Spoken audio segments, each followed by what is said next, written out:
Hello. Sige, sagutan natin. So, sabi sa number one, a registered midwife explains that menstruation occurs primarily because of. So, ano ba daw yung nagpapatrigger dito sa menstruation? So, ito ba ay rising of estrogen, rising of progesterone, spasm of spiral arteries, or the overproduction of prostaglandins?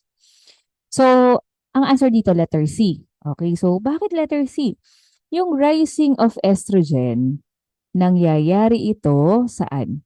Nangyayari ito during the proliferative phase. Proliferative. Yeah. And so dito nagkakaroon ng proliferation of the endometrium, right? Now, so malito, no? Yung letter B, mali din yan kasi rising of the progesterone. So, kailan ba nagre-rise yung progesterone? The progesterone will rise after ovulation. So, after ovulation, di ba? Tapos, ang pag-rise ng progesterone, hindi yan nakakos sa menstruation. Nakakakos yan ng thickening of the endometrium, no? Yung maintenance of the thickening of the endometrium, di ba? Okay, na kung saan nagiging tortuous yung ating endometrium. Now, overproduction of the prostaglandins. Now, kung matatandaan ninyo or matatandaan mo, yung prostaglandins, ito ay parang kaakibat ni oxytocin. So, ano ba yung power ni oxytocin? To contract, di ba? Yan. So, partner yan, si prostaglandin at si oxytocin dito sa contraction. Okay? So, there you go. That's number one. Next question natin, during the menstrual phase, which hormone begins to rise to initiate the next cycle? So, sino daw sa menstrual phase, okay? I mean, sino daw hormone yung tumataas para daw mag-initiate ng next cycle? Okay. So, next cycle yan, ha? So, tingnan nga natin, is prolactin the answer? No, it's not the prolactin. 'Di ba? It's not a prolactin kasi prolactin is for milk production. Yun, 'di ba? It's for the milk production. Now, is it the progesterone, follicle stimulating hormone, or the luteinizing hormone?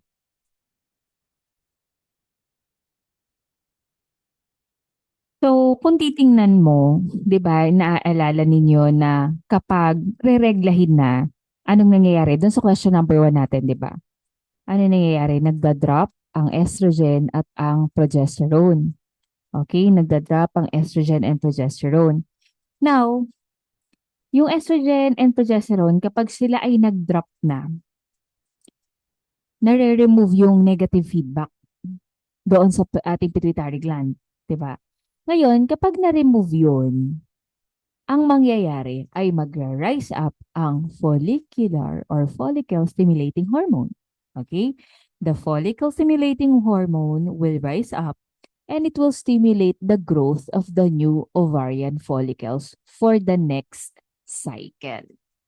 Okay? So there you go. Kasi si luteinizing hormone, this is the one responsible for the triggering of ovulation, di ba? So definitely mid-cycle yan, hindi yan next cycle. So letter A is incorrect. So si progesterone, hindi rin po yan magbibigin ng menstrual phase or the next cycle. Well, actually, it will nourish the endometrium para naman masuportahan yung upcoming pregnancy. Okay, kasi yun yung gusto ng ating uterus eh. Yun naman talaga we're designed to procreate, di ba? As I have mentioned before.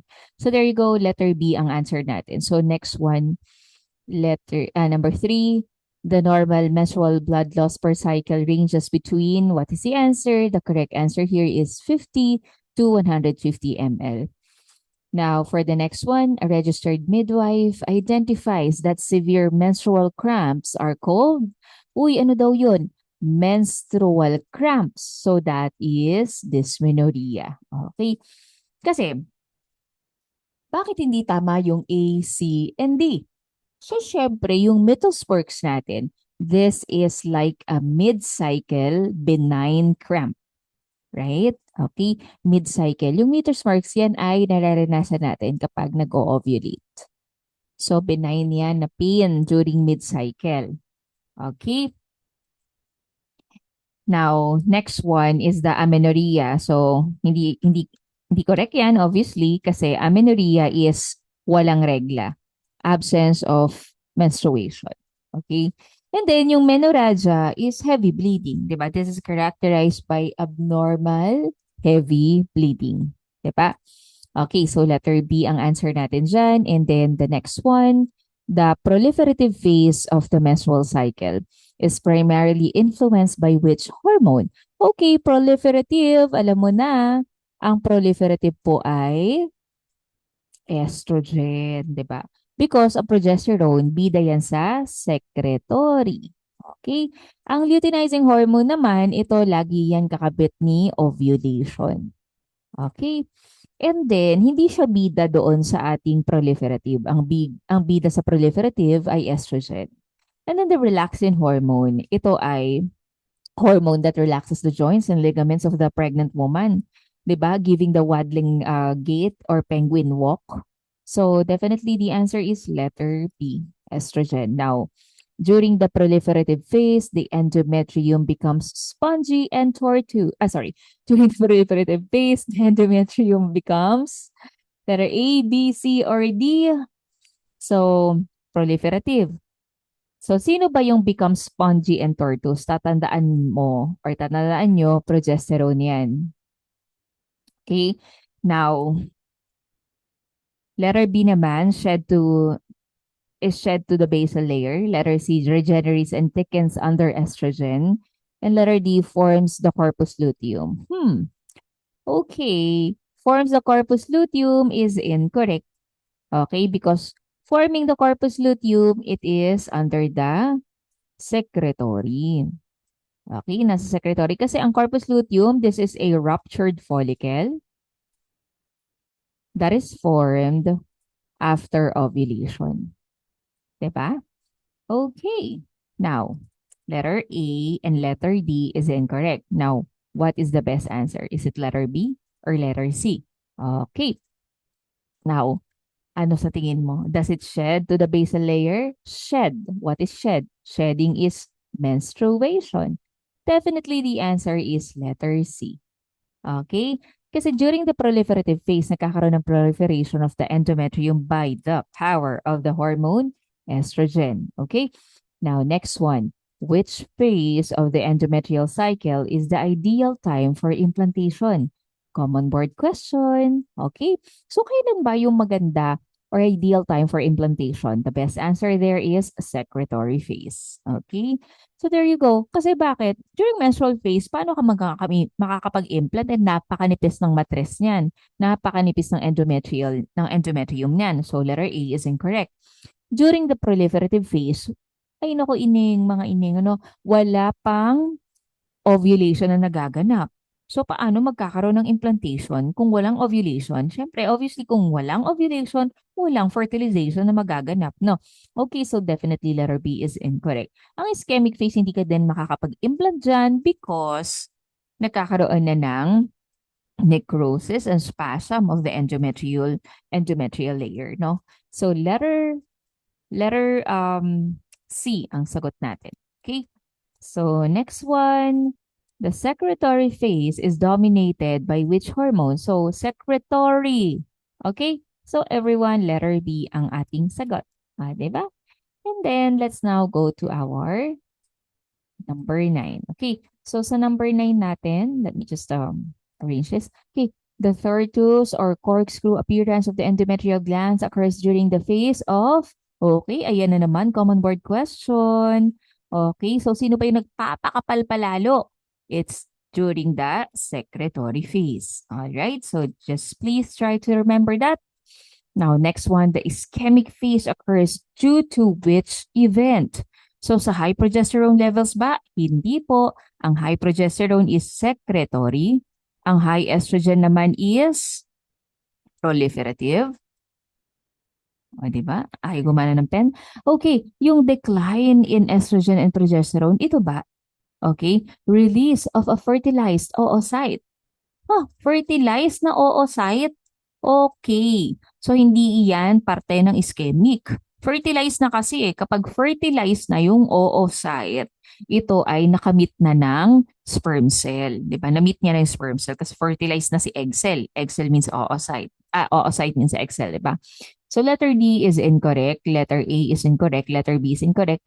The ischemic phase is the decline of the estrogen and progesterone. So, letter C ang answer natin. So next one, a registered midwife educates a woman that the absence of menstruation may indicate what? Common board question yan ha.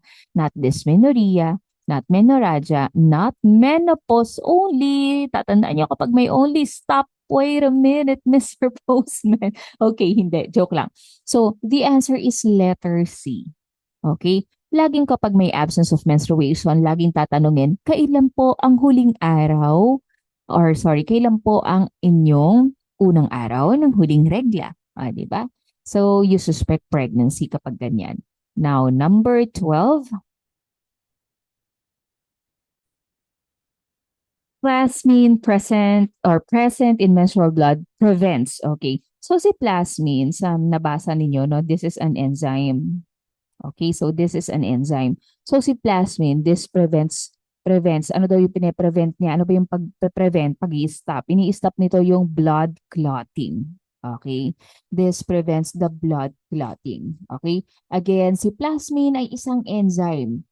So pine-prevent niya ang blood clotting by breaking down the fibrin. Okay? Ayan, there you go. Now, number 13. So 13, the functional layer of the endometrium thickens to its maximum in. Okay. So sabi, functional layer. So pag sinabing functional layer, ito yung involved sa ating pagre-regla. At ito din ang involved sa ating pag-i-implantation or pag-i-implant ng ating fertilized or yung blastosis natin. Now, endometrium, no? Nagtitiken daw to its maximum. So sino ba? Sino ba dito sa A, B, C, or D, sa phases na ito, yung nagpapakapal pa sa makapal ng endometrial layer? Okay, sa menstrual phase, it's shedding. Hindi nagtitiken dyan. Sa ischemic, wala. Magshe-shed ka rin dyan. Nagbibigay na yung shedding, nagkakaroon ng necrosis and spasm dyan. So we're down to proliferative and secretory. Parehong nagtitiken yan. Pero sino ang mas nagpapakapal to its maximum? So the answer is letter C, by the power of the progesterone, diba? Okay, now number 14. Which layer of the endometrium is shed during menstruation? Uy, sino daw ba? Is it the basal layer, functional layer, myometrium, or perimetrium? Okay, we all know that it is the functional layer. Ang basal layer, hindi po, no? Basal layer of the endometrium, hindi po siya. Ang myometrium, it's the muscle lining of the uterus, and then the perimetrium is the outer cover, okay, of the or outer layer of the uterus, no. Now next one, ayan. So next one is the spiral arteries constrict during which phase? So sino daw yung nagko-constrict doon sa ating spiral arteries? Oops, sorry. Okay, so is it letter A, B, C, or D? So, syempre, alam na natin. Saan ba nagko-constrict yung mga spiral arteries? Bakit nagko-constrict, di ba? Okay. So, bawat phases kasi may kanya-kanyang mga parang goal in life, no? Monthly may goal sila, no? Ang goal ni proliferative ay pakapalin, no? Pakapalin yung kanyang, para bang i-build, i-ready, no? I-ready siya sa pagbubuntis. Ngayon, yung ovulatory naman, this is the same as the secretory. Okay, this one naman, i-ready sa implantation. Okay, so papakapalin pa tapos magre-ready sa implantation. So there's no constriction of the arteries dito. Kasi kapag nag-constrict, di ba?